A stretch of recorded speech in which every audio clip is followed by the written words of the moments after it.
என்னன்னா தீர்க்க தரிசன அபிஷேகம் அந்த இடத்துல இருக்குது. ஹல்லேலூயா. என்ன இருக்கு? எத்தனை பேர் நம்புறீங்க? எத்தனை பேர் விசுவாசிக்கிறீங்க இந்த இடத்துல இருக்குது? ஹல்லேலூயா. இந்த இடத்துல இருக்கிற அந்த இடம் இல்ல, நீங்க இருக்கிறீங்களா? உங்களுக்குள்ள இருக்கிற ஒரு அபிஷேகம் இருக்குல்ல, அந்த அபிஷேகத்துல தேவன் வச்சிருக்கிறாரு.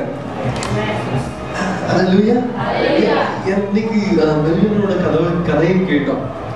மெல்வின் எல்லா நேரத்திலும் மெல்வின் ஓகே, மெல்வின் நான் ஜான் பாக்குறேன்.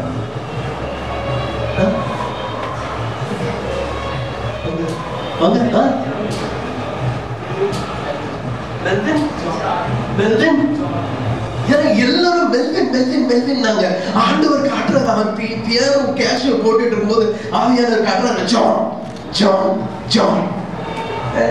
உங்களுக்கு பர்சனலா தெரியுமா? Do I know you personally? என்னைக்காவது என்கிட்ட போன்ல கான்டாக்ட் பண்ணிருக்கீங்களா? Never. எனக்கு எப்படி உங்களோட பேர் தெரியும்? You have a great calling, brother. You have a great calling. நீங்க நடக்கிறதுக்கு மேல ஆண்டவர் செய்யணும்னு வாஞ்சிக்கிறாரு. ஹல்லேலூயா. ஒண்ணு யோவான் பைபிள்ல உங்களுக்கு எல்லாருக்கும் தெரியும். யோவான் எல்லாரும் நிருபம் மத்தேயு எழுதியிருக்காங்க, மார்க் எழுதியிருக்காங்க. ஒவ்வொரு ஆளும் எழுதும் போது நிருபத்துல யோவானை போல தெளிவா எழுதல.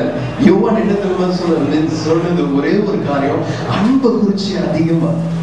ஓகே, ஆண்டவர் Jesus loves you, brother. Okay, only thing அந்த அன்புல தேவனோடு கூட ஒண்ணாயிடுங்க. ஆமென். another means ஒரு thing நான் பார்த்தேன். மோசஸ் என்ன அப்படின்னா, வேதத்துல மோசஸ் என்ன அப்படின்னா, தேவன் ஒரு நபரை தேர்ந்தெடுக்கும் போது ஒரு ஜனத்தை மீட்டெடுக்கும்படி தேவன் மும்பை பட்டணத்துல மெல்வின் ஜான தேர்ந்து எடுத்திருக்காரு அப்படின்னு சொன்னா, எதுனா ஒரு ஜன கூட்டத்தை மீட்டு எடுக்கணும்னு.